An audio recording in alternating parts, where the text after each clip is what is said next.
ചാവുദിനം പോലെ ദേവാലയമണി അടിച്ചുകൊണ്ടേയിരുന്നു. ഒരു ചാവുദിനം പോലെ ഒരു യുദ്ധം ജയിച്ച പട്ടാളക്കാരൻ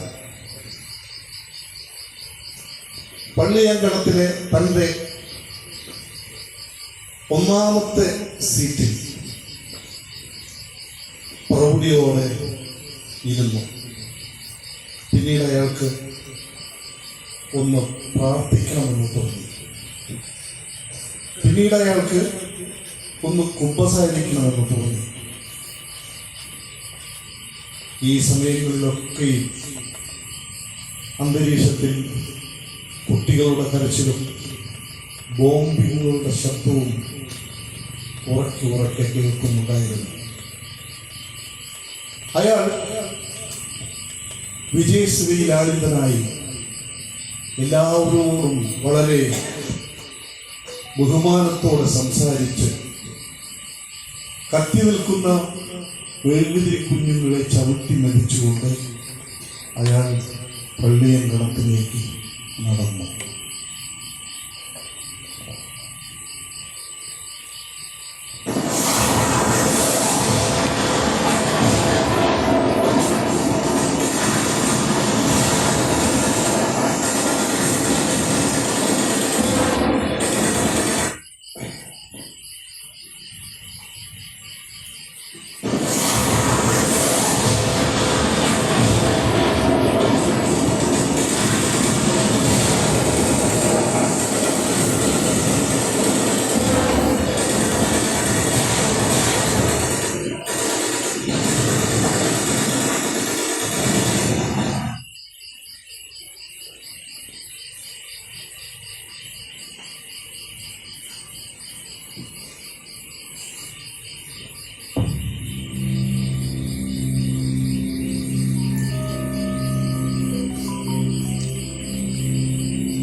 ഞാൻ വിജയിയാണ്.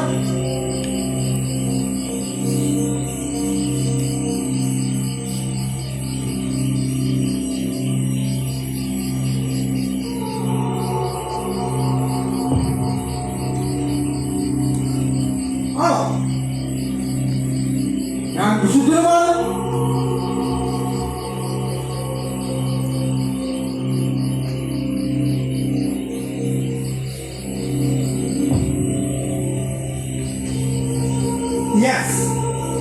ഞാൻ രക്ഷകനാണ്.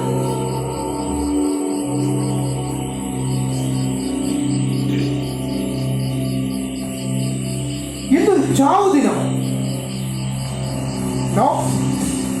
എനിക്കറിയില്ല. ഇന്നൊരു ഞായറാഴ്ചയാണ്.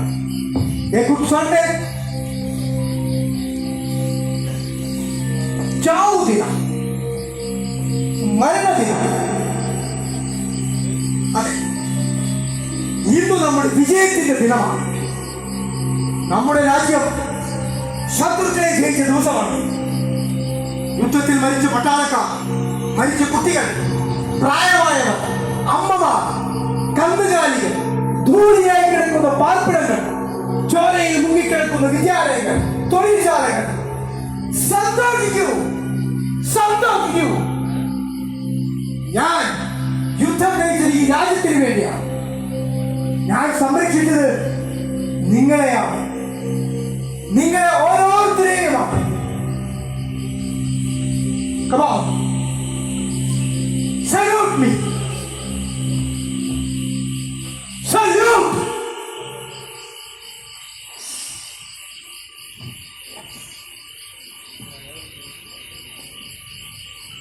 യുദ്ധം കഴിഞ്ഞുള്ള ഞങ്ങൾക്ക് നഗരമൊരുക്കിയത് ധീരോചിതമായ സ്വീകരണമായിരുന്നു.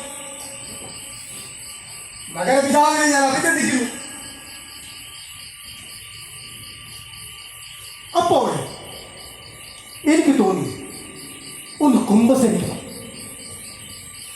ദേവാലയത്തിൽ വന്നു ഒരല്പം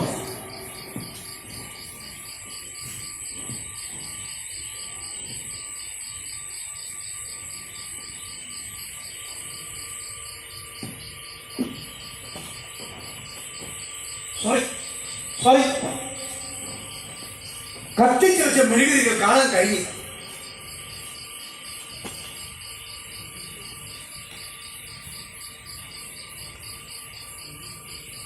ദൈവസന്നിധിയിലേക്ക് ഉള്ള പ്രാർത്ഥനയാണല്ലോ കത്തിച്ചു വെച്ച മെഴുകുതിരികൾ.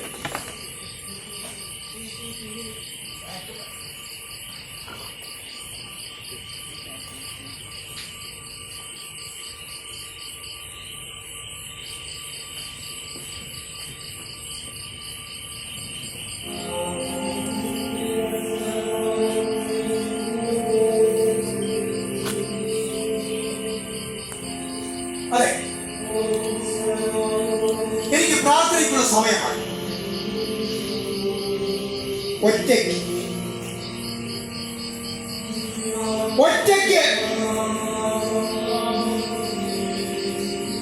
This is my honor. God's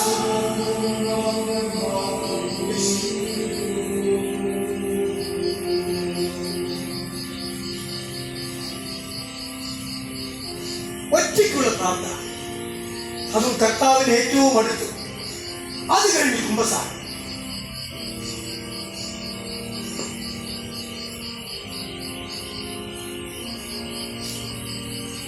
കുമ്പസാരം ഒരു ഏറ്റുപറച്ചിലാണ്. ജീവിതത്തിൽ ഒരാൾ ഇന്നലെ ഇപ്പോൾ ഈ സമയത്ത് എന്ത് ചെയ്തുവെന്ന് തോന്നലാണ് കുമ്പസാരം. യുദ്ധത്തിൽ ജയിച്ച പടനായകന്റെ വിശേഷപ്പെട്ട ദിനം, ചരിത്രത്തിൽ എഴുതി ചേർക്കേണ്ട ദിവസം, നഗരത്തിലെ പ്രധാനപ്പെട്ട ദേവാലയം കുമ്പസാരക്കൂട്ടിലേക്കുള്ള പ്രവേശന സമയമാണ്.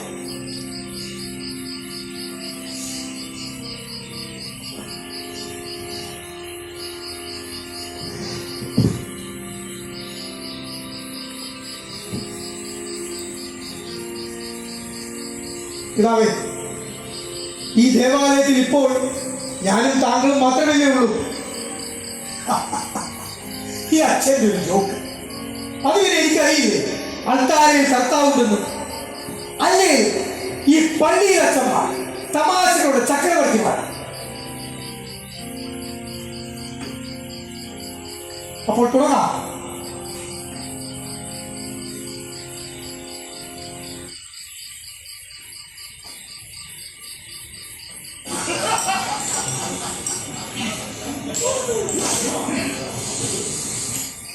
ജയിക്കുമെന്ന് ഉറപ്പുള്ള ഒരു യുദ്ധത്തെ കുറിച്ചാണ് എനിക്ക് പറയാനുള്ളത്.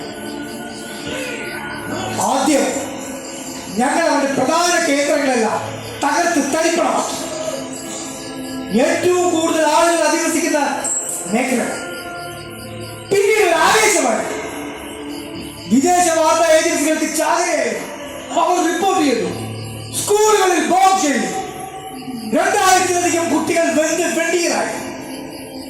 യുദ്ധത്തിൽ ഓരോ മനുഷ്യരും മരിക്കുമ്പോഴും അവന്റെ ഓരോ കോട്ട കൊത്തളങ്ങൾ തകർത്ത് തരിപ്പണമാകുമ്പോഴും ഞാൻ എന്റെ ജനതയ്ക്ക് വിജയത്തിന്റെ കയ്യൊപ്പ് ചാർത്തിയ പാരിതോഷികം നൽകി. ദേവാലയങ്ങൾ, വിദ്യാലയങ്ങൾ, തൊഴിൽശാലകൾ, റെയിൽവേ സ്റ്റേഷനുകൾ, റെസ്റ്റോറന്റുകൾ, എയർപോർട്ടുകൾ, അഹങ്കരിച്ച് തലയൂർത്തി നിന്ന് അവന്റെ ഓരോ കോട്ട കൊത്തളകളും ഞങ്ങൾ ഇടിച്ച് നിരപ്പാക്കി. ശുദ്ധജല സംഭരണികളിൽ വിഷം കലർത്തി.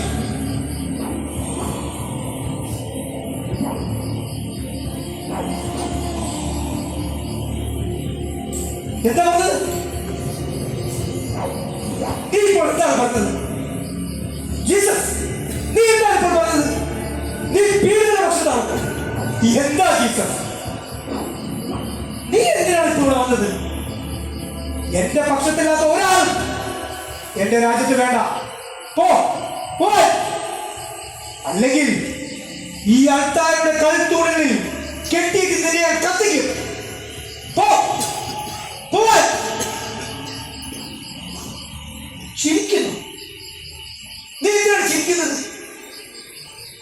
എന്റെ അടുത്ത് വരരുത്. നീ എന്തിനാണ് നിന്റെ കുരിശിന്റെ മുഖത്തെ കടിപ്പിക്കുന്നത്? പോ, അടുത്ത് വരരുത്.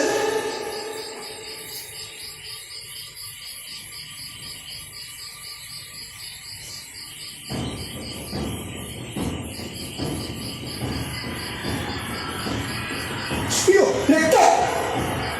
ഈ കുമ്പസാര കൂടിവിടെ രക്തം നിറയുകയാണല്ലോ.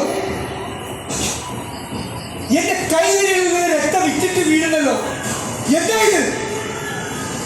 അടുത്ത് വരരുത്. നീ എന്തിനാണ് ഞാനിന്മേൽ കളിക്കാരനെ പോലെ ആ ചുവന്ന രേഖകളിലൂടെ എന്റെ അടുത്തേക്ക് വരരുത്, വരരുത്. ഫാദർ, ഫാദർ, ഇവിടെ ആരുമില്ലേ? ഈ പള്ളിയിൽ ആരുമില്ലേ? അടുത്ത് വരരുത്. ദൂരെ പോ. നീ എന്റെ അടുത്ത് വരരുത്. നോ, അടുത്ത് വരരുത്. കടുത്തോടെ രക്തമാണത്. അടുത്ത് വരരുത്. നീ എന്റെ അടുത്ത് വരരുത്.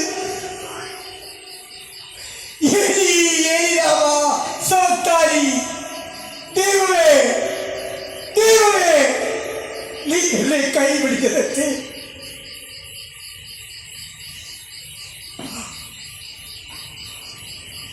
അരുത്, പ്രാർത്ഥന പീഡിതർക്കുള്ളതാണ്.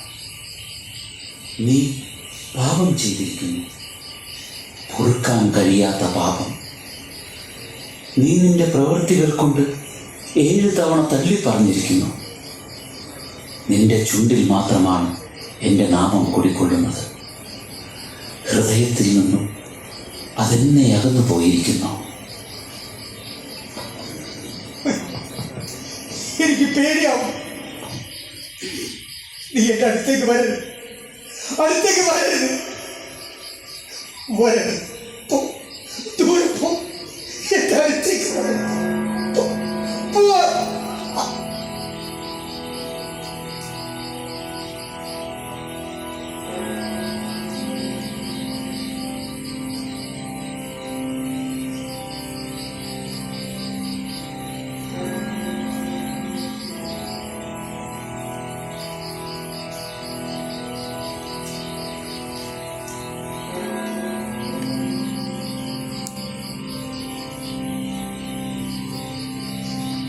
ഞാൻ ഇവിടെ